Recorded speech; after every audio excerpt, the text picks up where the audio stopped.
அமித்ஷா அழுத்தம் கொடுத்து எடப்பாடியை கூட்டணியில் சேர வைத்திருக்கிறார். இது சந்தர்ப்பவாத கூட்டணி, மக்கள் விரோத கூட்டணி. இந்த கூட்டணியில் தமிழ்நாடு மக்களுக்கு எந்த பயனும் இல்லை. புதுச்சேரி முன்னாள் முதலமைச்சர் நாராயணசாமி கடுமையான விமர்சனம்.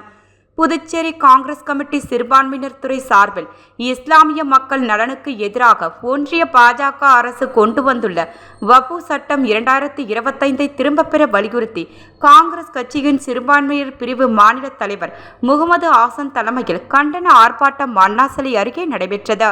போராட்டத்தில் காங்கிரஸ் கட்சி தலைவர் வைத்திலிங்கம் எம்பி, முன்னாள் முதலமைச்சர் நாராயணசாமி, சட்டமன்ற காங்கிரஸ் கட்சி தலைவர் வைத்தியநாதன் எம்எல்ஏ உள்ளிட்ட முன்னாள் அமைச்சர்கள், சட்டமன்ற உறுப்பினர்கள், காங்கிரஸ் கட்சி நிர்வாகிகள், மகளிரணி, இளைஞரணி என அனைவரும் திரளாக கலந்து கொண்டு கோரிக்கைகளை வலியுறுத்தி கண்டன கோஷங்களை எழுப்பினார்கள். போராட்டத்திற்கு பின்னர் செய்தியாளர்களை சந்தித்த முன்னாள் முதலமைச்சர் நாராயணசாமி, சென்னைக்கு வருகை புரிந்த உள்துறை அமைச்சர் அமித்ஷா, அதிமுக பொதுச் செயலாளர் எடப்பாடி பழனிசாமியை சந்தித்து கூட்டணியை உறுதி செய்திருக்கிறார்.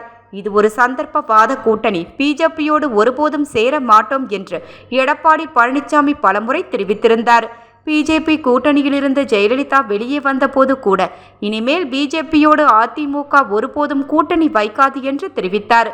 இந்த நிலையில் சென்னை வந்த அமித்ஷா எடப்பாடிக்கு அழுத்தம் கொடுத்து கூட்டணியில் சேர வைத்திருக்கிறார். இது சந்தர்ப்பவாத கூட்டணி, மக்கள் விரோத கூட்டணி. இந்த கூட்டணியால் தமிழ்நாடு மக்களுக்கு எந்த பயனும் இல்லை. பிஜேபி அரசு தமிழக மக்களை வஞ்சிக்கிறது. தேவையான நிதி வழங்கவில்லை. மும்மொழி கொள்கை, தொகுதி மறுசீரமைப்பு என மக்கள் விரோத திட்டங்களை கொண்டு வருகிறார்கள். ஒட்டுமொத்தமாக தமிழகத்திற்கு பாஜக அநீதி செய்கிறது என்று குறிப்பிட்டார். புதுச்சேரி பொறுத்தவரை இந்த தேர்தலோடு என்ஆர் காங்கிரஸ் கட்சியை பிஜேபி விழுங்கிவிடும் என்று தெரிவித்த நாராயணசாமி, தமிழகத்தில் அதிமுக பலவீனமாக்கப்படும், கட்சி உடையும், தமிழகத்தில் பிரதான எதிர்க்கட்சியாக வர வேண்டும் என்று பாஜக நினைக்கிறது. அவர்களுடைய கனவுகள் பலிக்காது. மக்கள் பிஜேபியை புறக்கணித்து இருக்கிறார்கள். இது நாடாளுமன்ற தேர்தலில் உறுதி செய்யப்பட்டுள்ளது என்று தெரிவித்தார்.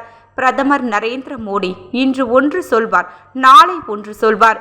எனவே அவர் பேசுவதெல்லாம் பெரிதாக எடுத்துக்கொள்ள தேவையில்லை என்று கூறிய நாராயணசாமி, அண்ணாமலை இருக்கும்போது பாரதிய ஜனதா கட்சியை கொஞ்சம் மேலே கொண்டு வந்தார். யார் விசுவாசமாக இருக்கிறார்களோ அவர்களை காலி செய்வதுதான் பாஜகவுடைய வேலை என்று விமர்சித்தார்.